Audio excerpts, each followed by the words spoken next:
நிறைய ஜனங்க வந்தாங்க அப்படின்னு எல்லாருக்குமே இடம் வேணும் அப்படின்னா இப்போ ஸ்பெசிஃபிக்காக அது ஒரு காரணமாக இருக்கலாம். மலை பிரதேசம் ப்ராடாக இருக்கிறதுனால அங்கே போய் பேசிருக்கலாம் அப்படின்னு. Okay super. அதுவும் ஒரு ஒருவேளை மலை எதுக்கு தேர்ந்தெடுத்தாங்கன்னா அவருடைய ராஜ்யம். ரைட், இப்போ தான் கிட்ட வரீங்க. ஆக்சுவலாக பார்த்தீங்கன்னா நம்ம சங்கீதக்காரர் கூட சொல்லியிருப்பார், என் கண்மலையாகிய தேவனே அப்படின்னு இருப்பார். இப்போ தேவனோட குமாரன் தானே. இப்போ நாம் ஒரு விஷயம் நல்ல விஷயம் செய்ய போகும்போது என்ன பண்ணுவோம்? ஆக்சுவலாக இந்துக்களாக இருந்தால் ஒரு தெய்வத்தை வணங்கிட்டு போவாங்க. இப்போ நாமளாக இருந்தால் என்ன பண்ணோம்? ப்ரேயர் பண்ணுறோம்.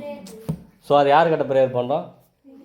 தேவன் இடத்துல நம்ம ப்ரேயர் பண்ணுறோம். நான் திங்க் பண்ணுறேன் ஆக்சுவலாக ஏன் அவர் அந்த மலை பிரதேசத்தை சூஸ் பண்ணியிருப்பாருன்னு பார்த்தீங்கன்னா, முதலாக வந்து பிரசங்கத்தை அங்கே தான் ஆரம்பிக்கிறார் அவர். இதுக்கு முன்னே பிரசங்கம் எங்கேயும் செஞ்சிருக்க மாட்டார். ஞானஸ்தானம் பெற்ற பிற்பாடு முதல் பிரசங்கமே மலை பிரதேசத்தை செலக்ட் பண்ணி அங்கே பண்ணுற பிரசங்கம் மட்டும்தான். ஸோ அவரோட கிரேஸை பற்றி நம்ம நம்மளுடைய ஊழிய பாதையை தொடங்கலாம் அப்படின்னு யோசிச்சிருப்பாரோ அப்படின்னு என்னுடைய சிந்தையில் தோன்றுது. ஸோ அதனால் வந்து அந்த மலை பிரதேசத்தை வந்து அவர் செலக்ட் பண்ணியிருக்கலாம் அப்படின்னு தேவ கிருபையால் எனக்கு சொல்ல தோணுது. அதனால் சொல்லுகிறேன்.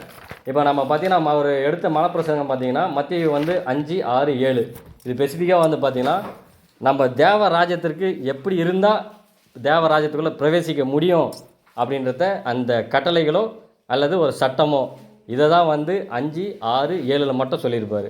மீதெல்லாம் பார்த்தீங்கன்னா அநேக அற்புத அடையாளம் ஸோ ஒரு சில விஷயங்களை வந்து சொல்லியிருப்பார். ஆனால் கட்டளைகள் மட்டும் பார்த்திங்கன்னா இந்த மலைப்பிரசங்கத்தில் மட்டும்தான் கொடுத்துருப்பார். வேறு எதுலேயும் கட்டளைகள் இருக்காது.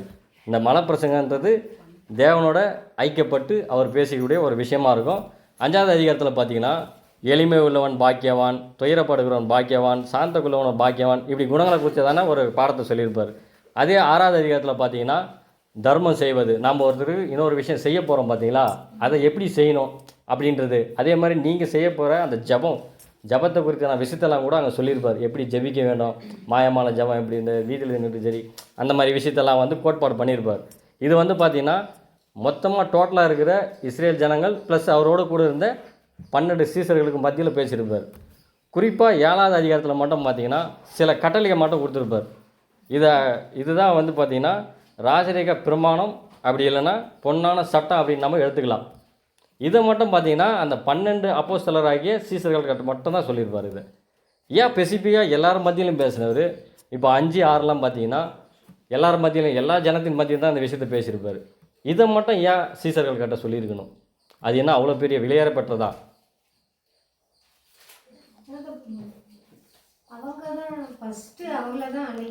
Right, super. ஏன்னா அவங்கெல்லாம் வந்து மாம்சிக இஸ்ரேலர்கள். அந்த ஜனங்கள்லாம் பார்த்திங்கன்னா எல்லாம் மாம்சிக பிரகாரமாக இருந்தது. ஆனால் தேவன் தேர்ந்தெடுத்த 12 அப்போஸ்தலர் மட்டுமே ஆவிக்குரிய பிள்ளைகளாக அவர் இருந்த காலகட்டத்தில் தேர்ந்தெடுக்கப்பட்டிருக்கார். அவர் தான் வந்து பார்த்திங்கன்னா ஒரு 12 தூணாக கூட வெளிப்படுத்தல் சுவிசேஷத்தில் சொல்லியிருப்பார். இப்போ இன்றைக்கி நம்ம பார்க்க போகிற பாடத்தின் தலைப்பு பார்த்திங்கன்னா ராஜரீக பிரமாணம் அல்லது பொன்னான சட்டம், தி கோல்டன் ரூல் அப்படின்னு. இந்த கோல்டன் ரூல் எதுக்காக கொடுத்தாரு அப்படின்னு பார்த்தீங்கன்னா, ஆக்சுவலாக கோல்டு அப்படின்னா எதை மென்ஷன் பண்ணுது? Very good. கோல்டுன்றது பார்த்திங்கன்னா ஒரு தெய்வீக சுபாகத்தை வந்து குறிக்கக்கூடியதாக இருக்குது. அது ஏன் அந்த தெய்வீக சுபாகம் வந்து அவங்களுக்கு மட்டும்தான் சொல்லியிருக்காரு. ஏன்னா தெய்வீக பிள்ளைகளுக்கு தான் தெய்வீக சுபாகத்தை வந்து கொடுக்க முடியும். மாம்ச ரீதியாக இருக்கிறவங்களுக்கு அந்த தெய்வீக அந்த சுபாவ நிலையை அடையிறது ரொம்ப கஷ்டமான விஷயம். அதனால தான் நம்ம ஆண்டவர் இயேசு கிறிஸ்து இந்த 12 சீசர்கள் மத்தியில் மட்டும் இந்த விஷயத்தை சொல்லியிருப்பார். சிஸ்டர் வாசிங்க மத்தேயு 7ஆம் அதிகாரம் 1-14 வரை. மத்தேயு 7ஆம் அதிகாரம் 1 முதல் 14 வரை வசனங்கள். நீங்கள் குற்றவாளிகள் என்று தீர்க்கப்படாதபடிக்கு மற்றவர்களை குற்றவாளிகள் என்று தீர்க்காதீர்கள். ஏனெனில் நீங்கள் மற்றவர்களை தீர்க்கிற தீர்ப்பின்படியே நீங்களும் தீர்க்கப்படுவீர்கள். நீங்கள் மற்றவர்களுக்கு அளக்கிற அளவின்படியே உங்களுக்கும் அளக்கப்படும். நீ உன் கண்ணில் இருக்கிற உத்திரத்தை உணராமல் உன் சகோதரன் கண்ணில் இருக்கிற துரும்பை பார்க்கிறதென்ன? இதோ உன் கண்ணில் உத்திரம் இருக்கையில் உன் சகோதரனை நோக்கி நான் உன் கண்ணில் இருக்கும் துரும்பை எடுத்து போடட்டும் என்று நீ சொல்வதெப்படி? மாயக்காரனே, முன்பு உன் கண்ணில் இருக்கிற உத்திரத்தை எடுத்து போடு, பின்பு உன் சகோதரன் கண்ணில் இருக்கிற துரும்பை எடுத்து போட வகை பார்ப்பாய். பரிசுத்தமானதை நாய்களுக்கு கொடாதேயுங்கள், உங்கள் முத்துக்களை பன்றிகளின் முன் போடாதேயுங்கள். போட்டால் தங்கள் கால்களால் அவைகளை மிதித்து திரும்பிக் கொண்டு உங்களை பீறி போடும். கேளுங்கள், அப்பொழுது உங்களுக்கு கொடுக்கப்படும். தேடுங்கள், அப்பொழுது கண்டடைவீர்கள். தட்டுங்கள், அப்பொழுது உங்களுக்கு திறக்கப்படும். ஏனென்றால் கேட்கிறவன் எவனும் பெற்றுக்கொள்ளுகிறான், தேடுகிறவன் கண்டடைகிறான், தட்டுகிறவனுக்கு திறக்கப்படும். உங்களில் எந்த மனுஷனாலும் தன்னிடத்தில் அப்பத்தை கேட்கிற தன் மகனுக்கு கல்லை கொடுப்பானா? மீனை கேட்டால் அவனுக்கு பாம்பை கொடுப்பானா? ஆகையால் பொல்லாதவர்களாகிய நீங்கள் உங்கள் பிள்ளைகளுக்கு நல்ல ஈவுகளை கொடுக்க அறிந்திருக்கும் போது பரலோகத்தில் இருக்கிற உங்கள் பிதா தம்மிடத்தில் வேண்டிக் கொள்ளுகிறவர்களுக்கு நன்மையானவைகளை கொடுப்பது அதிக நிச்சயம் அல்லவா? சிஸ்டர், ஆக்சுவலாக பார்த்தீங்கன்னா சில கட் ஆஃப் ரூல் கொடுத்துருக்காருங்க. இந்த ரூல்ன்றத நம்ம கற்பனைன்றத நீதியின் கற்பனைன்றான். ஏன்னா நீதியாக இருக்கிறவங்க மட்டும்தான் தேவனுடைய ராஜ்யத்தில் வந்து பிரவேசிக்க முடியும். ஸோ இது வந்து ஒரு நீதியான கற்பனை அப்படின்னு கூட நம்ம சொல்லலாம். கற்பனை அல்லது கட்டளைன்னு சொல்லலாம். பார்த்திங்கன்னா இந்த மலப்பிரசங்கத்தில் வந்து வார்த்தையானது பாவிகளுக்கு இல்லாமல், ஏன்னா மாம்ச சீசர்கள் மத்தியில் இதை சொல்ல அவர் 12 சீசர்கள் மத்தியில் மட்டும்தான் சொல்லியிருக்காரு. அதனால் இது பார்த்திங்கன்னா கர்த்தரிடத்தில் அர்ப்பணம் பண்ணப்பட்டவர்கள். ஏன்னா இயேசு கிறிஸ்துவோட அவங்க ஊழியத்துக்காக தங்களை அர்ப்பணிச்சுங்க தானே, அவங்க கிட்ட மட்டும்தான் இந்த முக்கியமான கோட்பாட்டை வந்து கொடுக்குறாரு. இது நமது கர்த்தர் இவ்வார்த்தைகளை விசேஷமாக தாம் தெரிந்து கொண்ட 12 சீசர்கள் கட்பட்ட தான் சொல்லியிருக்காரு. அதை இந்த 12 சீசர்கள் பார்த்திங்கன்னா சீக்கிரத்தில் தொடங்க இருக்கும் ஆவிக்குரிய யுகத்தின் கீழ் வெளிப்படுத்தல் விசேஷத்தில் புதிய எருசலேம் அப்படின்னு சொல்லப்படுது இல்லைங்களா? அந்த எருசலேமுக்கு அடையாளமாக பரலோக ராஜ்யத்தின் 12 அஸ்திபார தூணாக இருக்காங்க அவங்க. இதுக்காக தான் நம்ம ஆண்டவராகிய இயேசு கிறிஸ்து அந்த 12 பேர் கட்டப்பட்ட பசிபிக்காக இந்த ரூலை வந்து சொல்லியிருப்பார். இந்த ராஜரீக பிரமாணத்தின் பல்வேறு அம்சங்களை அன்றும் இன்றும் ஏற்றுக்கொண்ட அனைவருக்கும் இது வந்து ஒரு ஆரோக்கியமான ஆலோசனை தான். இதை கடைப்பிடிச்சி நடக்கிறவங்களுக்கு அநேக நன்மைகள் நடந்திருக்கு. வெளிப்படுத்தல் சுவிசேஷம் 21:14 வாசிங்க. வெளிப்படுத்தல் 21ஆம் அதிகாரம் 14ஆம் வசனம். 21:14. நகரத்தின் மதிலுக்கு 12 அஸ்திபார கற்கள் இருந்தன. அவைகள் மேல் ஆட்டுக்குட்டியானவருடைய 12 அப்போஸ்தலரின் 12 நாமங்களும் பதிந்திருந்தன. இந்த 12 நாமங்கள் புரியுதுண்ணா? இதான் சீசர்கள் தான் ஃபஸ்ட்டு ஆவிக்குரிய இடத்துல சேர்ந்ததுனால இந்த கட்டளை வந்து சீசர்கள் கொடுத்துருக்காங்க. சத்தியத்தினுடைய இந்த பரிசுத்தமான முத்துக்களை புரிந்து கொள்ளத்தக்கதாக வெகு சிலரது கண்கள் மட்டுமே திறக்கப்பட்டுள்ளது. இப்போ பார்த்தீங்கன்னா அந்த 12 சீசர்கள் பிற்பாடு பார்த்தீங்கன்னா ஒரு சிலர் மட்டுமே செலக்ட் பண்ணி இந்த விஷயத்தை வந்து தேவன் கொடுத்துருக்காரு. ஆவிக்குரிய சபை மக்களாக போகிற நம்மளுக்கு கூட பார்த்திங்கன்னா சில விஷயத்தை இது நமக்கு கோட்பாடு பண்ணி கொடுத்துருக்குற அப்போஸ்தலர் கொடுத்த இந்த கட்டளைகளும் கற்பனைகளும் நாம் புரிந்து கொள்ளத்தக்கதான நம்மளுடைய கண்களும் செவிகளும் கூட திறக்கப்பட்டுள்ளது. நமது கர்த்தருடைய மாதிரியையும் உதாரணமையும் நாம் பின்பற்றி பழையதும் புதிதுமான ஏற்றகால சத்தியத்தை விசுவாச வீட்டாருக்கு, அதாவது ராஜ்யத்தினுடைய பிள்ளைகளுக்கு முன்பாக வைப்பதற்கு நாம் முயற்சி எடுக்க வேண்டும். அதாவது வந்து நம்ம சத்தியத்தை ஏற்றுக்கொண்டு இந்த சத்தியத்துக்கு செவி சாய்ச்சி வரக்கூடிய இருதயம் உள்ளவர்களிடத்தில் மட்டுமே நாம் அந்த சத்தியத்தை பகிர்ந்து கொள்ள முடியும். அதை விட்டுட்டு புறஜாதி மக்களிடத்துலையோ இல்லை பெயர் கிறிஸ்துவ அமைப்புன்னு சொல்லுவாங்கல்ல, அந்த மாதிரி இடத்துலையோ நாம் இதை எடுத்துகிட்டு போய் சொன்னோம்னா இந்த விஷயத்தெல்லாம், அதாவது தேவனுடைய அழைப்பு, இந்த 1000 வருஷ அரசாட்சி இதெல்லாம் சொன்னீங்கன்னா அவங்க ஏற்றுக்க மாட்டாங்க. அதுக்கு தேவன்னா ஒரு வார்த்தை யூஸ் பண்ணுறான்னா அதை நாய்களுக்கு முன்பாக வைக்கப் போவதில்லை அப்படின்றார். நாய்கள் என்பது அந்த இழிவான விலங்கை பற்றி சொல்ல, நாய்கள் அதனுடைய குணத்தை பற்றி சொல்கிறாருங்க. அதாவது தெய்வீக தயவிற்கு வெளியே காணப்படுபவர்களும் தேவனுடைய கிருபையை இன்னும் பெற்றுக்கொள்ளாதவர்களும் அவருடைய குடும்பத்திற்குள் குமாரர்களாக தத்தெடுக்கப்படாதவர்களுமாகிய நாய்கள் தான் இப்போ குறிப்பிடுறார். அதாவது என்ன சொல்ல வர்றாருன்னா, அவருடைய கிருபை பற்றி தெரியாதவங்க யார், தேவனுடைய கிருபை பற்றி. ஏன்னா இயேசு கிறிஸ்து பற்றி அவங்களுக்கு தெரிஞ்சிருக்கும், ஆனால் தேவன் அப்படின்ற அந்த நாமத்தை குறித்து தான் மகிமை அவர்களுக்கு தெரியாது. அவர்களுக்கும் தேவனுடைய குமாரன் என்று அழைக்கப்படாது இருக்காங்க பார்த்தீங்களா, இவர்களுக்கும் வந்து இந்த சத்தியம் வந்து கொடுக்கப்படல அப்படின்றார். அவருடைய குமாரர்களுக்கு மட்டுமே இந்த சத்தியமானது போதிக்கப்படுது அப்படின்னு சொல்கிறாரு. கேட்கும் செவிகள் புரிந்து கொண்டு ஏற்றுக்கொள்ளும் இருதயம் உடையவர்களுக்கு, அதாவது வந்து நம்ம ஒரு விஷயம் சொல்ல வரோம், சத்தியத்தில் நம்ம ஒரு விஷயத்தை சொல்ல வரோம் அப்படின்னும் போது அவங்க காது கொடுத்து கேட்டாங்களாம், ஓ ஏதோ புதுசாக சொல்ல வராங்களே என்ன தான் இருக்கும் அப்படின்னு அந்த அழைச்சி ஆராயக்கூடிய இருதயம் இருந்தாலும் இல்லை கேட்கக்கூடிய திறமை இருந்தாலும் ஆவினால் ஜனிப்பிக்கப்பட்டவர்களுக்கும் கிறிஸ்து இயேசுவுக்குள்ளாக புதிய சிருஷ்டிகளாக இருப்பவருக்கும் புது வாழ்க்கை வாழ நாடுபவர்களும் இந்த விலையேற பெற்ற சத்தியங்கள் மகா மதிப்பும் மகா விலையும் உள்ள முத்துவாக தெரியுது. இப்போது முத்துக்கள் சொல்லுவாங்க இல்லைங்களா, அது எவ்வளோ பெரிய விலையேறப்பெற்றது அப்படின்வாங்க. அதே மாதிரி தான் நம்மளுடைய சத்தியம் கூட பார்த்திங்கன்னா மிக மிக விலையேறப்பெற்றது. ஏன்னா அநேக பேர்களுக்கு இந்த உண்மையான சத்தியமானது இன்னமும் தெரில. இன்னும் தெரியாமல் நிறைய பேர் பார்த்திங்கன்னா மனம் போன போக்கில் போகிறவங்க இருக்காங்க. நான் கிறிஸ்தவனாக வந்து உலகப்புறமான மக்கள் மத்தியில் வாழக்கூடிய பிள்ளைகளும் இருக்காங்க. கேட்டால் பேர் கிறிஸ்தவர் அப்படின்வான். நான் கிறிஸ்தவன் தான் அப்படின்னு சொல்லுவான். கிறிஸ்தவன் அப்படின்னு அவனாக சொல்லக்கூடாது, நம்மளுடைய நடத்தையை பார்த்து அவங்களா சொல்லணும், இவங்க கிறிஸ்துவங்கப்பா இப்படி தான்ப்பா இருப்பாங்க அப்படின்னு. ஸோ இப்படி தான் இருக்கணும். இதுதான் வந்து நம்மளுக்கு ரூலாக கொடுத்துருக்காங்க.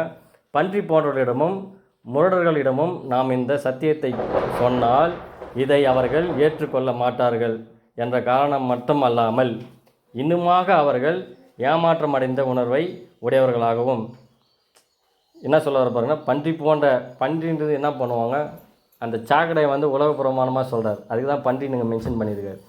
உலகத்துலேயும் இருப்பாங்க, குளிப்பாட்டி விட்டாக்கா பரிசுத்தாட்டி திருப்பி அங்கே தான் போவாங்க. அதாவது சத்தியத்தை போதிப்போம், கேட்கவும் கேட்பாங்க, திருப்பி என்ன பண்ணுவாங்க, அங்கே போய் சேர்ந்துருவாங்க. ஸோ இதுக்கு தான் பன்றி அப்படின்னு ஒரு மென்ஷன் பண்ணுறாங்க. அவர்கள் ஏமாற்றம், ஏன்னா சத்தியத்தை புரிஞ்சுக்கிறதில்ல. அவங்க ஏதோ சொல்ல வராங்க, கேட்குறோம், அந்த விஷயத்தில் தான் இருப்பாங்க தவிர உண்மை என்னான்று அந்த ஒரு ஆராயக்கூடிய திறன் அவங்கக்கிட்ட இல்லாமல் போயிடுது. நமக்கு பாதிப்பு உண்டாகும். ஏன்னா அவங்க மாதிரி இடத்துல நம்ம போய் சொன்னோன்னு வச்சுக்கேன், நம்மளே வந்து சில கொஸ்டின் கேட்பாங்க, மாறுபாடான கருத்தோடு பேசுவாங்க. ஸோ அந்த மாதிரி இடத்துல நம்ம போய்ட்டு டைப் பண்ண வேணாம் அப்படின்றார். ஏன்னா சத்தியம் கேட்குறவங்களுக்கு ஆர்வம் இருக்கணும், டவுட்டுகள் கேட்கலாம், சத்தியத்தின் ரீதியாக கேட்கலாம். வேறு விதமாக கேட்குறவங்ககிட்ட நம்ம போய் இந்த சத்தியத்தை போதிக்கிறது அவசியம் இல்லாத விஷயன்றாரு. இதை குறித்து தான் நமது கர்த்தர் சொல்கிறாரு. மத்திய 7ஆம் அதிகாரம் 6ஆம் வசனம். மத்தேயு 7ஆம் அதிகாரம் 6ஆம் வசனம். பரிசுத்தமானதை நாய்களுக்கு கொடாதேயுங்கள், உங்கள் முத்துக்களை பன்றிகள் முன் போடாதேயுங்கள். புரியுதுங்களா? ஏன்னா ஒரு பேட்டர்னாக இப்போ சத்தியத்தை நம்ம போய் கொடுக்கும்போது அவங்க ஏற்றுக்க மாட்டாங்க, நமக்கு அகென்ஸ்டாக வந்து செயல்படுவாங்க. அதனால தான் நம்ம ஆண்டவராகிய இயேசு கிறிஸ்து கூட இங்கே சொல்கிறார், பரிசுத்தமானதை நாய்களுக்கு கூடாதீங்க, உங்கள் முத்துக்களை வந்து, முத்துன்றது பொன்னான ஒரு வார்த்தைகள், அந்த விலையேற பெற்ற வார்த்தைகளை போய்ட்டு ஏன் அவங்ககிட்ட வேஸ்ட் பண்ணுறீங்க, டைம் வேஸ்ட் பண்ண அவசியம் இல்லை. கேட்குறாங்களா அவங்களுக்கு தாராளமாக நீங்கள் கொடுக்கலாம் அப்படின்னு நீதிமொழிகள் 9ஆம் அதிகாரம் 7-8 வாசிங்க. நீதிமொழிகள் 9ஆம் அதிகாரம் 7-8 வசனம். பரியாசக்காரனை கண்டிக்கிறவன் லட்சையடைகிறான், துன்மார்க்கனை கண்டிக்கிறவன் தன்னை கரைப்படுத்திக் கொள்ளுகிறான். பரியாசக்காரனை கடிந்து கொள்ளாதே, அவன் உன்னை பகைப்பான். ஞானமுள்ளவனை கடிந்து கொள், அவன் உன்னை நேசிப்பான். அதான் சொல்கிறார், நாய்களுக்கும் பன்றிக்கான வித்தியாசமான ஒரு வசனம் தான் இது. பரியாசக்காரனை கடியும் போது அவன் நம்மளே தான் வந்து இலச்சை அடையுதுன்னா கீழ்த்தரமான விஷயமா பேசுவான் நம்மளே, இல்லை நம்மளே வந்து ஒரு கீழ்த்தரமான விதமாக பேசி தாழ்த்தி விட்டுருவோம். அவங்ககிட்ட போய்ட்டு நம்ம அவனை கடிந்து கொள்ள விஷயம் அவசியம் நமக்கு இல்லை. துர்மானரை கூட நம்ம கடிந்து கொள்வாங்க அவசியமே நமக்கு தேவையில்லை. ஞானம் உள்ளவர்கிட்ட போய் சொன்னீங்கன்னு வச்சுக்கேன், இந்த சத்தியத்தை கொஞ்சமாவது மனம் திரும்புறதுக்கான வாய்ப்புகள் அவனுக்கு உண்டு. ஏன்னா அவன் வந்து ஞானம் இருக்குது அவனுக்கு. அதனால தான் சொல்கிறார் தேவன், அதாவது ஞானம் உள்ளவனை கடிந்துக்கொள், அவன் ஒன்றை நேசிப்பான். இப்போ ஞானம் உள்ளவனை கடிந்து இந்த சத்தியத்தை சொன்னால் கூட அவன் நேசிப்பான். ஆகையால் விசுவாச வீட்டாருக்கு கர்த்தர் மத்தேயு 7ஆம் அதிகாரம் 1ஆம் வசனம் படிங்க சிஸ்டர். மத்தேயு 7ஆம் அதிகாரம் 1ஆம் வசனம். நீங்கள் குற்றவாளிகள் என்று தீர்க்கப்படாதபடிக்கு மற்றவர்களை குற்றவாளிகள் என்று தீர்க்காதிருங்கள். இங்கே பார்த்தீங்கன்னா இந்த ஆலோசனை கிறிஸ்துவின் மாணவர்களாக இல்லாதவர்களுக்கு இடம் கூறாத இது வந்து இந்த வார்த்தைகள் பார்த்தீங்கன்னா உங்களை நீங்கள் வந்து நியாயம் தீர்த்துக்கன்னு சொல்ல வர அந்த விஷயத்தை சொல்லுவார். மற்றவங்க வந்து நம்ம நியாயம் தீர்க்கிறதுக்கான அதிகாரம் நம்மக்கிட்ட தேவன் கொடுக்கல. ஆனால் உண்மையான கிறிஸ்துவ பிள்ளைகள் பார்த்திங்கன்னா இதற்கு செவிசாய்க்க வேண்டும். ஏன்னா நம்ம வந்து பிறரை போய் நியாயம் தீர்க்கிறது நம்ம வேலை இல்லை. குற்றங்களை வந்து சுட்டி காத்து, ஆனால் நீ நியாயம் தீர்க்க, ஜட்ஜ்மெண்ட் பண்ணாதன்றார். ஜட்ஜ்மெண்ட் வந்து தேவனுடைய ராஜ்யத்தில் பிரவேசிக்கும் பொழுது ஆண்டவரை இயேசு கிறிஸ்து கொடுக்குற ஜட்ஜ்மெண்ட்டு, அந்த ஜட்ஜ்மெண்ட்டு உங்கள் கையில் நீங்கள் எடுக்காதீங்க.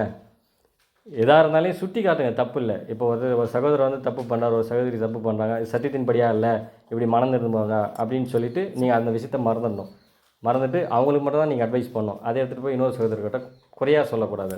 இதுதான் வந்து குற்றப்படுறது அப்படின்னு சொல்லுவாங்க. மேலும் இந்த பாடத்தை கற்றுக்கொள்ளவில்லை என்னால் நாம் மாபெரும் பரீட்சைக்கு ஆயத்தமாற்றவராக காணப்படுவோம். புரியுதுங்களா? இந்த குண நட்சத்திரம் நமக்குள்ளே வளர்த்துக்கள்னால் ஒரு பரீட்சை நமக்கு உண்டு. எப்பவுமே வந்து நம்ம சபை மக்கள் கூட பார்த்திங்கன்னா ஒரு சிலருக்கு ஒரு கருத்து வேறுபாடு வரும், மன கஷ்டங்கள் ஏற்படும். அதை நீங்கள் அப்பப்போ பேசி நீங்கள் 2 பேருக்குள்ளே பேசி அதை தீர்த்துக்கணும். அது இல்லாமல் அவரை பற்றி இன்னொருத்தர்கிட்ட சொல்கிறதோ இல்லை இந்த சிஸ்டர்னு போய்ட்டு இன்னொருத்தர்கிட்ட பேசுகிறதோ அந்த மாதிரி இருந்தாக்கா அதை வந்து குற்றம் கூறுறதாக அதை ஜட்ஜ்மெண்ட் பண்ணுறதா வந்துடும். தேவனுடைய பார்வைக்கு ஜட்ஜ்மெண்ட் பண்ணுறதா வரும். ஸோ அந்த மாதிரி குண நட்சத்திர அகப்படும் போது நம்ம அதிலிருந்து எப்படி விடுபடணும்னு தேவனிடத்தில் தான் நம்ம கேட்கணும்.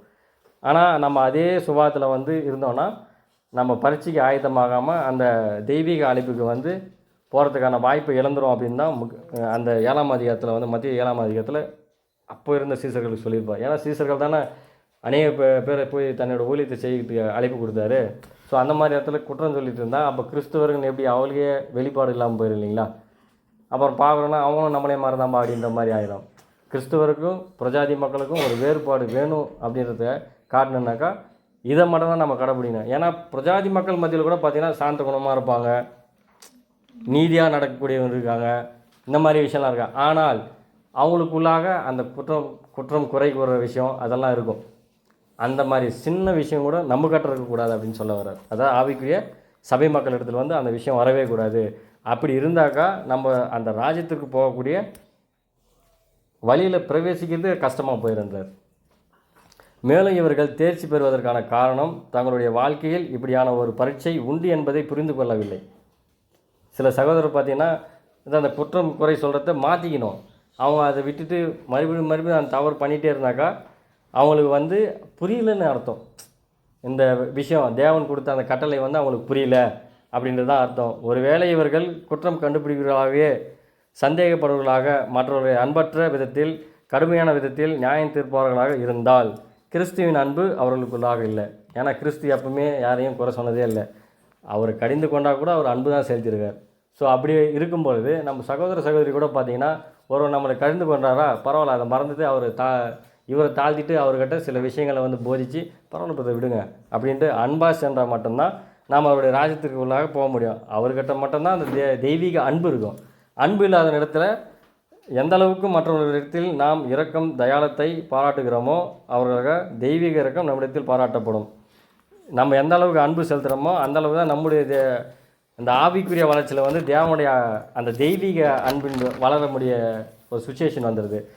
அவருடைய கண்களில் உள்ள உத்திரங்கள், அதான் நம்ம டீன் பிரதர் கூட இருந்தார், ஒரு பெரிய மரக்கட்டையை கண்ணில் காமிச்சு உங்கள்கிட்டே குற்றம் இருக்குது, அதை விட்டு போட்டு உன் சகோதரன் இருக்கிற சிறு தவறை வந்து நீ பெருசாக காட்டக்கூடாது அப்படின்னு நம்ம டீன் பிரதர் எடுத்தாருங்களா. அது அந்த இமேஜ் கூட உங்களுக்கு ஞாபகம் இருக்கும். அந்த மாதிரி தங்களை போன்று இடுக்கமான வழியில் நடந்து கொண்டிருக்கும் அல்லது நடக்க முயற்சிக்கும். இடுக்கமான வழின்றதுன்னா தேவனுடைய ராஜ்யத்தில் பிரவேசிக்க போகிற அந்த வழி தான் இடுக்கமான வழின்னு சொல்கிறாங்க. அப்படி இருக்கும்போது அவர்களை போய் நம்ம குற்றம் கண்டுபிடிச்சி சின்ன விஷயம் தான் செஞ்சுருப்பாங்க, அதை நம்ம பெருசாக ஊதி சொல்லிடுறது. ஒரு சின்ன விஷயத்த போய்ட்டு இன்னொரு பிரதர் கிட்ட போகும்போது அதை கொஞ்சம் எலாஸ்டிஃபைல் பண்ணி கொஞ்சம் பெருசாக சொல்கிறது. இன்னும் அப்படியே போகும்போது பெருசாகிடும். இது வந்து குற்றம் கண்டுபிடிக்கிற மாதிரி தான். அவர் குற்றப்படுத்தி எப்படியாவது சபை மக்கள் இடத்துல ஒரு தவறான கண்ணோட்டத்தை வந்து அவர் மேலே பதிக்கணும் அப்படின்னு அந்த குணநலம் இருக்குது பார்த்தீங்களா. இது பார்த்திங்கன்னா அது அவருடைய கண்ணிலே பெரிய கட்டை இருக்கிற மாதிரி தான், மரக்கட்டை இருக்கிற மாதிரி தான். அதில் தான் சொல்லியிருப்பார் மத்திய 7:6 திருவிழுத்தில் பார்த்தோன்னா நல்லா சொல்லியிருப்பார். உங்கள் கண்களில் இருக்கும் மரக்கட்டைகளை பார்க்காமல் உங்கள் சகோதரர் கண்களில் இருக்கும் துரும்பை நீங்கள் கூர்ந்து பார்க்கிறது என்ன, கூர்ந்து கவனிக்கிறாராம். என்னடா சின்ன விஷயம், எதானா சின்னசாக இருந்தால் கூட பெருசாக பண்ணலாம் அப்படின்னு இந்த உலக பிரமாணத்தில் கூட சொல்லுவாங்களேன். எதனா அவங்கள்ட்ட ஒரு சின்ன விஷயம் கிடச்சா போதுப்பா, நான் அவன் பேரை டேமேஜ் பண்ணுறேன் நான் அப்படின்னு சொல்லுவாங்க. வாய் வாரத்தில் பார்த்தீங்கன்னா சொல்லுவாங்க. ஸோ அந்த மாதிரி கூர்ந்து கவனிக்கிறது உங்களுக்கு அது தேவையில்லாத வேலை. அப்படி பார்த்தீங்கன்னா அனைத்து சகோதரர்களுக்கும் ஏதோ ஒரு மாம்சிக பலவன் உண்டு. இப்போ நானே கூட பரிசுத்தமானவன் அப்படின்னு சொல்ல முடியாது. இப்போ நம்ம சகோதரர் கூட நான் பரிசுத்தமாக இருக்கேன் 100% இயேசு கிறிஸ்து போல் நான் பரிசுத்தமாக இருக்குன்னு யாருமே சொல்ல முடியாது. ஏதோ ஒரு சின்ன மாம்ச பலவன் இருக்கும் அவங்க கூட. ஸோ அதை நம்ம வந்து திருத்திக்க நம்ம தான் ட்ரை பண்ணணும். அதான் நம்மளே இதை திருத்திக்கணும் தவிர இன்னொருத்தர் போய்ட்டு இதை செஞ்சுட்டாருப்பா, இந்த சகோதரி இதை பண்ணிட்டாங்க அப்படின்னு நம்ம வந்து ஜட்ஜ்மெண்ட் பண்ணக்கூடாது அப்படின்னு சொல்கிறாரு. முழுமையான பூரணத்துடன் யாருமே இல்லை. இருந்த போதிலும் இருதயத்தில் அன்பினால் முழுமையாக நிரப்பிக்கப்பட்டு இருந்தாலும் பார்த்திங்கன்னா தெய்வீக அன்பிலும் அந்த விசுவாசத்திலும் ஆவிக்குரிய வளர்ச்சியிலும் ஒரு சில சகோதரி பார்த்தீங்கன்னா வச்சுக்கோங்க நல்ல டாப்பில் இருப்பாங்க. எப்படின்னா பிற இடத்துல அன்பு செலுத்துறது, தேவனுடைய அவர்கிட்ட வச்சுருக்கிற அந்த விசுவாசம், ஆவிக்குரிய வளர்ச்சி, இந்த பைபிள் படிக்கிறது, இந்த சத்தியத்தை போய் பிறகு சொல்கிறது, அவங்ககிட்ட சின்ன குறைகள் இருக்கும். ஏன்னா நம்ம எல்லாருமே மாம்ச ரீதியாக இருக்கிறவங்க தானே. அந்த குறையை பார்க்கிலும் இந்த நிறை வந்து ஜாஸ்தியாக இருக்கும். ஸோ அப்படி நிறையா இருக்கிறவங்க பார்த்தீங்கன்னா தேவனுடைய பார்வையில் பார்த்தீங்கன்னா அவங்க தான் வந்து ரொம்ப விலையேற பெற்றவங்களாக இருக்காங்க. அவர்கிட்ட சின்ன துரும்பு, அதாவது துரும்பு போல் சின்ன மாம்சீக பலவீனம் உண்டு. அப்படி இருந்தாலும் கூட அவங்க மட்டுமே வந்து தேவனுடைய பார்வையில் அங்கீகரிக்கப்படுறாங்க அப்படின்னு சொல்கிறாங்க. இந்த அன்பின் ஆவி, இரக்கத்தின் ஆவி, கர்த்தருடைய ஆவி மிக சிறிய அளவில் இருக்காங்க பார்த்தியா. அவங்க பார்த்தோன்னா எப்பவுமே வந்து யாரை பாயிண்ட் அவுட் பண்ணி எதனா ஒரு விஷயத்தை கண்டுபிடிச்சி இன்னொருத்தர்கிட்ட போய் சொல்லாமா அந்த கண்ணோட்டத்தில் இருப்பாங்க. அந்த கண்ணோட்டத்தில் இருக்கிறவங்க பார்த்தீங்கன்னா தேவனுடைய ஆவிக்குள்ளாக வளராமல் சாத்தானுடைய ஆவிலே வளர்ச்சியில் இருப்பாங்க. ஆனால் நமக்குள்ளே தான் இருப்பாங்க, நம்ம சபைக்குள்ளே தான் இருப்பாங்க. நானாக கூட இருக்கட்டும், இல்லை இங்கே இருக்கிற யாரானா இருக்கட்டும், சபைக்குள்ளே தான் இருப்பாங்க, சத்தியத்தின் ரீதியாக நடக்கக்கூடிய பிள்ளைகளாக தான் இருப்பாங்க. ஆனால் அவங்களோட குணநலங்கள் பார்த்திங்கன்னா சாத்தானுக்கு ஒத்துருக்கும். சின்ன சின்ன விஷயம்னா கூட அது பெருசாக ஊதி சொல்லுவாங்க. ஆனால் நம்மக்கிட்ட சொல்ல மாட்டாங்க, பிற சகோதரத்தில் போய் சொல்லுவாங்க. அந்த நேரத்தில் நாம் என்ன பண்ணோம், பிரதர் என்னை பற்றி தானே இருந்தால் பேசுங்க, நீங்கள் இன்னொரு சகோதரை பற்றி நம்ம பேசுகிறேன். அவர் இல்லாத நேரத்தில் நம்ம பேசுகிறது நமக்கு என்ன இருக்குது? உங்களை பற்றி பேசுங்க, இல்லை என்னை பற்றி பேசுங்க, இல்லை என்கிட்ட எதனா குறைந்தா சொல்ல நான் திருத்திக்கிறேன். நீங்கள் அப்படி தாராளமாக பேசலாம். அதை விட்டு போட்டு இன்னொரு சகோதரை பற்றி இன்னொருத்தர்கிட்ட கமிட்மெண்ட் பண்ணாதீங்க, கமிட்டே கொடுக்காதீங்க, டோட்டலாகவே வந்து அவாய்ட் பண்ணுறேங்க. அவர் இல்லாத பட்சத்தில் அவரை குறித்து எதுவுமே என்கிட்ட குறையா சொல்லக்கூடாது. நிறைய சொல்லுங்கள், தப்பு இல்லை. இந்த பிரதர் பாருங்கள் இப்படிலாம் பண்ணுறாருங்க, சத்தியத்துக்காக இவ்வளோ ஓடுறாரு, இவ்வளோ உழைக்கிறாரு, நாமளும் முயற்சிக்கலாமே, அது சொல்லுங்கள். ஏன்னா நம்ம வந்து அவரை பார்த்து திறந்ததுக்கான ஒரு வாய்ப்பு கிடைக்கும். அந்த சத்தியத்து ரீதியில் வந்து வளர்கிறதுக்கான ஒரு வாய்ப்பு தேவன் கொடுக்குறான்னு தெரியும். ஆனால் குறைகளை மட்டும் தயவு செஞ்சு நீங்கள் ஜட்ஜ்மெண்ட் பண்ணாதீங்க அப்படின்றாரு. அப்படி குறைகள் பண்ணுற ஆளுங்களை பார்த்தீங்கன்னா அவங்க இடத்துல வந்து பிசாசினுடைய அந்த குணநலங்கள் மட்டும் தான் வளர்ச்சியில் போகுமே தவிர ஆவிக்குரிய ரீதியில் கண்டிப்பாக அவங்க வளரவே மாட்டாங்க. அதுதான் ஒரு பெஸ்ட் எக்ஸாம்பிள் கூட சொல்லுவார். திராட்சை கொத்துகளை முள்செடிகளில் கட்டி வைப்பது. அதாவது யாருன்னா திராட்சை கொத்து போய்ட்டு முள்செடியில் கட்டி வைப்பாங்களா? திராட்சை கொட்டுறது தேவனுடைய ஒரு சுபாவம். ஏன்னா அவரே திராட்சை செடி, நாமெல்லாம் கொடிகளாக இருக்கும். ஸோ இப்படி பார்த்தீங்கன்னா எனினும் அன்பு சகோதர சகோதரிகளே, நம்மை போன்ற கிறிஸ்து இயேசுவின் அடிசுவடுகளை பின்பற்றும் சகோதர சகோதரிகளை நியாயம் தீர்க்கக்கூடாது.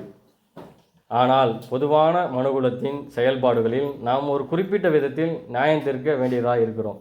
பொதுவான செயல்பாட்டில் இப்போ சகோதரர் கூட பார்த்திங்கன்னா அவர் இடத்துல ஒரு சின்ன குறை இருக்கும்போது நம்ம அதை சுற்றி காட்டலாம். ஆனால் ஜட்ஜ்மெண்ட் பண்ணோன்னா சுற்றி காட்டலாம். அதே மாதிரி உலகப்புறமான மக்கள் பார்த்திங்கன்னா அவங்க இடத்துல கூட ஒரு சில நல்ல குணங்கள் இருக்கும்.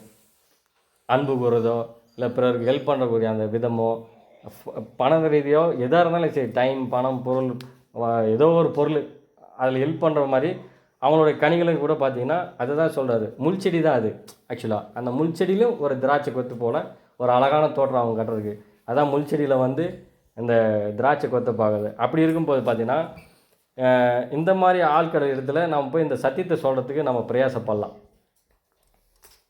நம்மளோட சத்தியத்தை கொடுத்து அவர்களை தேவனுக்குள்ளாக கொண்டு வரதுக்கான ஒரு சின்ன முயற்சி நம்ம எடுக்க முடியும். இப்படி பட்டவங்க நம்ம அவர்கள் இடத்துல போயிட்டு சின்ன சின்ன சத்தியத்தை சொல்லி, இல்லை நம்மளுடைய இயேசு கிறிஸ்துவின் வாழ்க்கை வரலாற்றை குறித்து சொல்லி அவங்ககிட்ட இந்த அன்பான வழிக்குள்ளாக நம்ம அழைத்து வரதுக்கான ஒரு வாய்ப்பு இருக்கும். பொதுவாக பார்த்திங்கன்னா மனுகுலத்தின் கனிகளினாலே அவர்களுடைய முள்செடிகளிலிருந்து திராட்சை பழங்களையும் முள்பூண்டுகளிலிருந்து அத்தி பழங்களையும் நம்மால் வேறுபடுத்தி அறிந்து கொள்ள முடியும் என்று வேறொரு இடத்தில் கர்த்தர் தெரிவிக்கின்றார். இதே பிரசங்கத்தில் நம்ம ஆண்டவர் பார்த்திங்கன்னா சகோதரர்களுக்கும் நாய்களுக்கும், சகோதரர்களுக்கும் நாய்களுக்கும் பன்றிகளுக்கும் ஒரு வேறுபாட்டை வந்து காட்டார். இடையே உள்ள வித்தியாசம் என்ன என்பதை நாம் உணர்ந்து கொள்ள வேண்டும் என்று கர்த்தர் சுட்டி காட்டுகின்றார். பன்றிகள் பார்த்திங்கன்னா அந்த பன்றிகள் இடத்துல வந்து பார்த்திங்கன்னா ஒரு சில சுபாவம் இருக்கும். அது வந்து சுயநலம் உள்ளவர்கள், சிற்றின்பம்லாம் சொல்லுவாங்களே, சிற்றின்பம் நாட்டம் கொண்டது, பூமிக்குரிய காரியங்களில் மீது நாட்டம் கொண்டுள்ளது. இவர்கள் தேவனுடைய ஆவினால் ஒருபோதும் ஜெனிக்கப்பட மாட்டார்கள். இந்த சிற்றின்பம், சுயநலம், அதே மாதிரி பூமிக்குரிய காரியத்தின் மேலே ரொம்ப மனசு போயிட்டே இருக்கும். அவங்களோட ப்ரெசன்ட் பார்த்தீங்கன்னா பாடி ப்ரெசன்ட் இங்கே தான் இருக்கும். ஆனால் அவங்களோட சிந்தைகள்லாம் பார்த்திங்கன்னா உலகப்புறமான காரியத்தின் மேலே இருக்கும். இவங்களை வந்து ஒரு பன்றிக்கு ஒப்பிடுறார் நம்ம ஆண்டவர் இயேசு கிறிஸ்து. இப்படிப்பட்டவர்களை நாம் அவர்களின் வெளிப்புற தோட்டத்திலேருந்தே கண்டுபிடிச்சிடலாம். அவங்களோட பேச்சு, அவங்களோட நடை, சத்தியத்தில் எந்த அளவுக்கு வளர்ந்துருக்காங்க. அவங்க பேச்சு பார்த்திங்கன்னா அதிகமாக வந்து உலக காரியத்தை குறிச்சோ இல்லை இன்னொரு சகோதரனை குறித்து குறை சொல்லிட்டே இருப்போம். அவங்ககிட்ட பேசும்போதெல்லாம் யார் ஒருத்தர் சத்தியத்தை குறித்து அதிகமாக பேசுகிறாங்களோ அப்போயே நம்ம கண்டுபிடிச்சிடலாம், ஓ இவர் வந்து சத்தியத்துக்குள்ளாக வளர்ச்சி பெற்று வராரு அப்படின்னு. ஆனால் குறவங்கிட்ட இந்த பண்டிகைகள் போன குணம் தான் இருக்கும். ஏன்னா தான் நீங்கள் குளிப்பாட்டி நடுவில் வச்சா திரும்பி ஓடி போயிட்டு சாக்கிலே தான் வரும். இந்த குணத்தை தான் வந்து பண்டிகைகள் அப்படின்னு வந்து கம்பேர் கொடுக்குறாரு. கிறிஸ்து நாவை பெற்றிராத எவனும் அவருடைய நல்ல. மேலும் ஒருவன் கிறிஸ்துனுடையவன் அல்லாதனானால் அவன் திராட்சை செடியில் இருக்க கொடி. திராட்சை செடி வந்து இடத்தடி வந்து கொடி விட்டுறதில்ல, அதாவது வந்து செடி தான் இருக்கும். அது கொடி வளருதுன்னா அந்த மண்ணில் இருக்கிற சத்தெல்லாம் எடுத்து அது என்ன பண்ணால் அப்படியே பறந்து போகும். அந்த மாதிரி தான் நம்ம கூட ஒரு செடியாக தான் நட்டு வச்சுருப்பார் தேவன். இப்போ நம்மளை வந்து செடி தான். இந்த செடி எப்படி வளரணும் அப்படின்னா சத்தியத்தினுடைய வார்த்தைகளை பெற்று பெற்று உட்கொண்டு அது பிறருக்கு போதித்து நம்மளே வச்சுக்கூடாது, படிச்சுட்டு அதை போய் பிறருக்கு சொல்லணும். அப்போ தான் வந்து அந்த ஆவிக்குரிய வளர்ச்சியில் வந்து வளர்ந்துட்டே போகும். அதை தான் சொல்கிறாரு, திராட்சை செடிகள் வளரக்கூடிய கொடி அப்படின்றாரு. திராட்சை மெய்யான திராட்சை செடி அவர் தான் இருக்காரு. அவருக்குள்ளே நம்ம வளரும் போது ஒரு கொடி போல் படர்ந்து போவோம். அப்படி படர்ந்து போகும்போது மட்டும்தான் நம்மளால் கனி கொடுக்க முடியும். படரவே முடியல அப்படின்னா நம்மளால் கனி குடிக்கவே முடியாது. அதனால் தேவனுடைய அந்த தெய்வீக திட்டத்தை அறிஞ்சு அவர் கொடுத்துள்ள அந்த கோல்டன் ரூல்ஸை நம்ம வந்து கடைப்பிடித்து அதன்படியாக அவருடைய அடிசுவடுகளை பின்பற்றி நடந்தால் மட்டும்தான் நம்ம கொடியாக படர முடியும். கொடியாக படர்வது மட்டும் இல்லாமல் கனியும் கொடுக்கணும். வெறும் கொடியை மட்டுமே படர்ந்து விட்டுச்சுன்னா நம்ம கனி கொடுக்கணும்னா என்ன லாபம்? ஒன்றுமே இல்லை, அது கட் பண்ணி தான் போடுவாங்க. இப்போ நம்ம வீட்டான கூட நம்ம வந்து ஒரு திராட்சை செடி நடுறோம், அது எதுக்காக திராட்சை போட்டு நடுறோம்? கனி கொடுக்கும், நம்ம அதை பறித்து சாப்பிட்லாம் அப்படின்னா திராட்சை செடியை நடுவோம். அது கனி கொடுக்கலாம், நம்ம என்ன பண்ணுறோம்? இது வச்சு வேஸ்ட்டுப்பா அப்படின்னு கட் பண்ணி போய் சாப்பிட்றோம்னா அந்த மாதிரி தான் தேவன் கூட நமக்கு ஒரு சில வாய்ப்புகளை கொடுத்துட்டே வருவார். அந்த வாய்ப்பை நம்ம சரியாக பயன்படுத்தி சத்தியத்தின் ரீதியாக வளர்ந்து நம்மளும் சத்தியத்தை பிறருக்கு போதிச்சு இருக்கும்போது தேவன் நம்மளை வந்து வழிநடத்த வல்லவர். அது இல்லாத பட்சத்தில் செடி எப்படி கட் பண்ணி போகிறாரோ அது மாதிரி அவரோட ராஜகீய அழைப்புலேருந்து நம்மளை அப்படி ஒதுக்கி வச்சுட்டார். அவ்வளோதான். வழி வந்து பார்த்திங்கன்னா அந்த தேவனோட ராஜ்யத்துக்கு போகக்கூடிய வழி பார்த்திங்கன்னா கொஞ்சம் இடுக்கமாக தான் இருக்கும், கஷ்டம்தான். ஆனால் அந்த தாயின்குடியை வந்து பலனை வந்து தேவன் கொடுப்பார். இது பார்த்திங்கன்னா வழி இடுக்கமானதும் நெருக்கமானதுமான இருக்குது. நம்முடைய செயல்பாட்டு விஷயத்தில் மாத்திரமல்லாமல் நம்முடைய வார்த்தைகள் மற்றும் எண்ணங்கள் விஷயத்திலும் ஜாக்கிரதையாக இருக்கணுன்றார். செயல்படுற விதம் மட்டும் இல்லை, ஒரு சகோதரங்கிட்ட பேசக்கூடிய பேச்சு மட்டும் ஒன்றா இருக்கும். ஆனால் உள்ளுக்குள்ளே என்ன தெரியும் நினச்சினுப்பா, நீ யாருன்னு எனக்கு தெரியாதா, உன்னோட நடத்தினா எனக்கு தெரியாதா அப்படின்னு. பேச்சும் சிந்தியும் அவர் மேலே ஒரே கணிப்பாக தான் இருக்கணும். பேச்சு மட்டும் வெளிப்புற என்ன சொல்லுவாங்க, இந்த உலகப்புறமாத்தில் அப்படி வெள்ளு மாதிரி பேசுவான்பா, ஆனால் உள்ளே பார்த்தீங்கன்னா ஃபுல்லாக இருள் தான் இருக்கும். அந்த மாதிரி நம்ம இருக்கவே கூடாது. வெளிப்புற தோட்டத்துக்காக நம்ம எதையுமே செய்யக்கூடாது. நம்மளோட சிந்தியும் இருதையும் பரிசுத்தப்படுத்தி என்ன பேசணும் அதை மட்டும் தான் பேசணும். ஒருத்தர் உயர்த்தினதுக்காக அவரை போய்ட்டு பா பிரதர் உங்களுடைய மாதிரி நான் யாருமே பார்க்கல, அவர்கிட்ட இருக்கிற குறையும் சொல்லுங்கள், நிறைய சொல்லுங்கள். சும்மா அவர்கிட்ட குறைய வச்சுட்டு நான் ஒருத்தர்கிட்ட நான் குறைய கண்டுபிடிக்கிறேன், அதை நான் மனசுலேயே வச்சுப்பேன். ஆனால் வெளியில் பார்த்தீங்கன்னா பிரதர் உங்களுக்கு மாதிரி யாருமே இல்லை பிரதர், அப்படி பேச வேண்டிய அவசியமே இல்லை, அப்படி நீங்கள் வந்து ட்ரீட் பண்ண வேண்டிய விதமும் இல்லை. அவங்களுக்கு பிடிக்கலையா அவர்கிட்ட பிடிக்காத விஷயத்தை சொல்லுங்கள், விட்டு விலக வேண்டாம் இல்லை. ஏன்னா அவரும் சத்தியத்தில் இருக்கார், நாமளும் சத்தியத்தில் இருக்கோம். அவர்கிட்ட பிடிக்காத விஷயத்த நம்ம சொல்லும்போது அவர் வந்து அது குறையாக பார்க்காம நிறையா பார்த்து நான் திருத்திக்கிறேன் அப்படின்றவங்கக்கிட்ட நம்ம போய்ட்டு பேசலாம், தாராளமாக பேசலாம். அப்போ அவர் வந்து அந்த வழியிலேருந்து விட்டு விலகி வரதுக்கான ஒரு வாய்ப்பை தேவன் கொடுக்குறாரு. அப்படி இருக்கும்போது இணக்கமோடு இருக்கலாம். அதுதான் சொல்கிறாரு, வார்த்தைகளும் எண்ணங்களும் கூட ஜாக்கிரதையாக பேசணும் அப்படின்றார். எண்ணம் ஒன்று வச்சுன்னு வார்த்தை ஒன்று வச்சு பேசாதீங்க தயவு செஞ்சு. நம்முடைய ஜீவியமானது மிகவும் நெருக்கமான பாதை. இதில் வந்து நம்ம சுலபமாக உலகப்புறம் போகிறோம் பாரு, நல்லா விஸ்தாரமான வழியில் போகிறோமா நம்மளால் போக முடியாது. இதில் வந்து கஷ்டம் இருக்குது, பாடு துயரம் துக்கம் எல்லாமே இருக்குது. சில விஷயத்தில் சகோதரருக்குள்ளாக நமக்குள்ளே மனஸ்தாபமோ இல்லை கஷ்டங்களோ இல்லை வேறுபாடான விஷயங்களோ வரும். ஆனால் நம்ம சரிப்படுத்திக்கணும். அது நீங்கள் 2 பேருமே பேசி சரிப்படுத்துங்க. 2 பேரை சேர்த்து பேசி சரிப்படுத்த முடியாத பட்சத்தில் தான் இன்னொரு சகோதரர் கூட வச்சு அவங்க 2 பேர் பாதிக்கப்பட்ட 2 பேரும் கூட இருந்து சில விஷயத்தை வந்து பேசிட்டு நம்ம சரிப்படுத்திக்கணும். இல்லாத பட்சத்தில் யாரை குறித்து யாரும் பேசாதீங்கன்னு சொல்ல வர்றாரு. இந்த பாதையானது நம்முடைய அழியாமைக்குரிய அல்லது சந்தோஷமுள்ள ராஜ்யம் மற்றும் ஜீவனுக்குள் பிரவேசிப்பதாகும். ஏன்னா நமக்கு வந்து யுகாயுகத்துக்கான அழைப்பு நம்ம கொடுத்துருக்காரு. அழியாமைக்குரிய அழைப்பு தான் இந்த பாதைன்றது. இந்த பாதையில் வந்து நம்ம பிரவேசித்தால் மட்டும்தான் அழியாமைக்குரிய போக முடியும். இதில் பார்த்திங்கன்னா சில உலகப்புறமான மக்கள் பார்த்திங்கன்னா இது வந்து கஷ்டமாக இருக்குப்பா எனக்கு வானாப்பாடின்னு சுலபமான பாதைக்கு போவாங்க. அதே மாதிரி சுயநலமான பாதை அவங்களுக்குள்ளாக இருக்கும். அதே மாதிரி பார்த்திங்கன்னா உலகப்புறமான பாதை இவை அனைத்துமே பார்த்திங்கன்னா ராஜ்யத்துக்கு வழி நடத்தாது. உலகப்புறமான பாதையில் நம்ம போக வேண்டிய அவசியம் இல்லை. அது நம்ம வந்து ராஜ்யத்துக்குள்ளாக கொண்டு போகிறதுக்கான வாய்ப்பே இல்லை. மாறாக பார்த்திங்கன்னா மரணம், 2ஆம் மரணம் எல்லாம் நித்திய அழிவுக்கு தான் நம்மளை வந்து கொண்டு போகாது. அதனால் அநேகர் இந்த விசாலமான பாதையில் தான் போகிறதுக்கு முயற்சிக்கிறாங்களே தவிர யாரும் இந்த இடுக்கமான பாதையில் வரத்துக்கு ஒரு காலம் வந்து முயற்சி செய்வதே இல்லை. அது ஏன்னா நம்ம சத்தியத்தின் பிரியாணம் நடக்கும்போது நிறையா கஷ்டங்கள்லாம் வரும். ஒரு சில விஷயங்கள்லாம் பார்த்திங்கன்னா நம்ம கண்முன்னே தெரியும். அவர் நம்மளை குறை சொல்கிறது, ஒரு பிரதர் நம்மளை குறை சொல்லிட்டே இருப்பார். ஆனால் அப்படி குறை சொல்லிட்டு இருந்தாலும் அவர்கிட்ட நிறைவாக தான் நம்ம பேசணும். அந்த நிறைவை விட்டுட்டு நாம் அவர் வந்து எனக்கு குறையாக சொல்லிட்டாருப்பா நான் அவர்கிட்ட நான் பேச மாட்டேன் அப்படின்னா, ஏன்னா நீங்கள் எந்த அளவுக்கு அவர்கிட்ட கனி தரீங்களோ அவருக்கு அவரே மாற்றிக்குவார். நான் என்ன தான் அந்த பிரதரை வந்து குறை சொன்னாலையும் அவர் என்கிட்ட எவ்வளோ அன்பாக பழகுறாரு. அவர்கிட்ட ஒரு சிறு அளவு கூட கரைக்கிறே அந்த ஒளிவு மறைவான வார்த்தையே இல்லையே, அப்படின்னு நான் வந்து மாறிக்கணும் அப்படின்ற அவருக்குள்ளே ஒரு சிந்தை தோன்றும். தேவன் எழுப்புவார். ஸோ அந்த மாதிரி நம்ம நடக்க முயற்சின்னு அப்படின்றார். அன்பற்ற போலித்தனமான தற்பெருமை நம்ம எப்படி மேற்கொள்ளலான்னு பார்த்தீங்கன்னா, ஒரு சிலர் பார்த்திங்கன்னா அன்பற்ற பார்வையே இருக்கும். பார்க்குறது என்னமோ நல்லா பார்க்குற மாதிரியே இருக்கும். ஆனால் சிந்தையிலும் செயல்லையும் வந்து பார்த்திங்கன்னா அன்பே இருக்காது. சும்மா ஏதோ மேற்பார்வைக்கு சோதரம் பிரதர் நல்லா இருக்கலாம் அப்படின்ற மாதிரி. ஆனால் சிந்தைக்குள்ளே பார்த்திங்கன்னா வேறு மாதிரி இருக்கும். ஸோ இந்த மாதிரி விஷயத்தெல்லாம் நம்ம மேற்கொள்ளணும். நம்ம அதை அப்படியே வச்சிக்கக்கூடாது. அந்த இது டோட்டலாகவே பார்த்திங்கன்னா அந்த குணநலத்தையும் நம்ம மாற்றினா மட்டும்தான் நம்ம வந்து கிறிஸ்துவனுடைய அடிச்சுவட்டை பின்பற்ற முடியுமே தவிர, எல்லாரும் மாயமாலம் மாற வாங்க வெளியில் போனாங்கன்னா சோதரம் பிரதர் நல்லா இருக்கிறீங்களா, இந்த இதே இல்லை. இருதயத்திலும் இருக்கணும், நம்ம சிந்தையிலும் இருக்கணும். சப்போஸ் என்னால் முடியலைங்க, ஒரு சில கெட்ட சிந்தைகளோ கெட்ட செயல்பாடுகளோ என்னை வந்து பாதிச்சு கொண்டுகிட்டே இருக்குது அப்படின்னு பார்த்தீங்கன்னா, நீங்கள் என்ன பண்ணணுன்னா, இதை வந்து தேவனிடத்தில் மட்டும்தான் கேட்க முடியும். ப்ரேயர் பண்ணுங்கள். தேவன் வந்து கிருபை அளிப்பார். ஒரு சில குணநலங்களை மாற்றக்கூடிய வல்லமை அவர் ஒருவருக்கு மட்டுமே உண்டு. வேறு யாருக்குமே அந்த குணநலம் மாற்றக்கூடிய வல்லமை கிடையாது. ஸோ அந்த மாதிரி குணநலம் இருக்கும்போது நம்ம வந்து தேவனிடத்தில் கேட்கலாம்.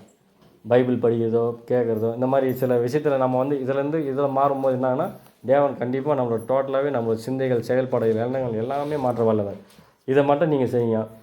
கடைசியாக சகோதரிகளே, அதனால் மனுஷர் உங்களுக்கு எவைகளை செய்ய விரும்புகிறீர்களோ அவைகளே நீங்களும் அவர்களுக்கு செய்யுங்கள். ஏன்னா நம்ம எல்லாருமே ஒரு பிரயாசப்படுவோம். இந்த பிரதர் எனக்கு இதை செஞ்சால் நல்லாயிருக்கும், நம்ம ஒரு சூழ்நிலையில் வந்து கஷ்டத்தில் இருக்கும்போது எனக்கு இது ஹெல்ப் பண்ணால் நல்லாயிருக்கும், இல்லை நான் ஒரு இடத்துக்கு போகும்போது கூட்டின்னு போய் விட்டால் நல்லாயிருக்குமே அப்படின்னு நீங்கள் வந்து அவர்கிட்ட எதிர்பார்ப்பதை விட, நான் வந்து அவருக்கு என்ன செய்யணும் அந்த ஒரு எதிர்பார்ப்போடு இருங்க. அவர் கேட்கணும் இல்லை, அவரோட செயல்பாட்டிலையும் நம்ம புரிஞ்சுக்கொள்ளலாம் அவருக்கு என்ன தேவைன்றத. ஸோ இப்படியாக வந்து உங்களை நீங்கள் வளர்த்திக்கங்க. இந்த சிறு செய்தியை கொடுத்த தேவனுக்கு நன்றி தெரிவித்து முடிச்சுக்கிறேன். ஆமாம்.